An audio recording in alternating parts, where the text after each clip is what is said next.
শাকিব খানের জন্য মেয়ে খোঁজা হচ্ছে, বুবলি কবে বিয়ে করছে আর কি। না, এটা সত্যিকার অর্থে ভাই এটা আসলে যার যার আমি বলবো নিজের একটা ব্যক্তি সিদ্ধান্ত।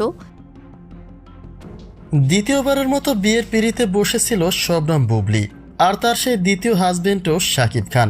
অর্থাৎ শাকিবের সঙ্গে একবার ডিভোর্স হয়ে ফের বিবাহ বন্ধনে আবদ্ধ হয়েছেন বুবলি, কিন্তু আত্মসম্মান ধরে রাখতে কখনো তাদের ডিভোর্স হয়নি বলে জানান দিয়েছেন বুবলি। শাকিব বুবলিকে নিয়ে এবার ঠিক এমনই একটা আলোচনা তোলা হয়েছে। তবে এসব গুঞ্জনের যুক্তিকতা আসলে কতটুকু? শাকিব বুবলি কি সত্যি ফের বিয়ের পিঁড়িতে বসেছিলেন? এ বিষয়ে বুবলির ব্যক্তিগত মতামত কি? চলুন তার বিস্তারিত জেনে নেওয়া যাক। বিগত ৩ বছর আগে শাকিব জানিয়েছিলেন বুবলি তাকে ব্ল্যাকমেইল করে সন্তান নিয়েছে, বৈধভাবে তাদের মধ্যে কোনো বিয়ে হয়নি।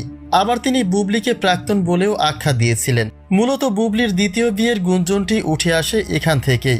মধ্যবর্তী সময়ে একটা রিউমার উঠেছিল ফের বিয়ের পিঁড়িতে বসতে যাচ্ছেন শাকিব খান, তার জন্য নাকি পাত্র দেখা হয়েছিল।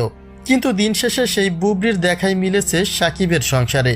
তবে কি শাকিবের পরিবারের দেখা সেই পাত্রীটাই বুবলি? আপনি কবে আবার বিয়ে করবেন? যে আমি তো আসলে আমার তো ডিভোর্স হয়নি, so আবার বিয়ে করার প্রশ্নই ওঠে না। যুক্তরাষ্ট্র থেকে দেশে ফেরার পরেই ব্যক্তিগত আলোচনায় নাম লেখান শাকিব বুবলি।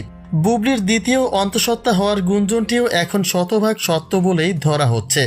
বুবলি জানিয়েছেন শাকিবের সঙ্গে তার কখনোই ডিভোর্স হয়নি, মনোমালিন্যতা থেকে তাদের মধ্যে দূরত্ব বেড়েছিল।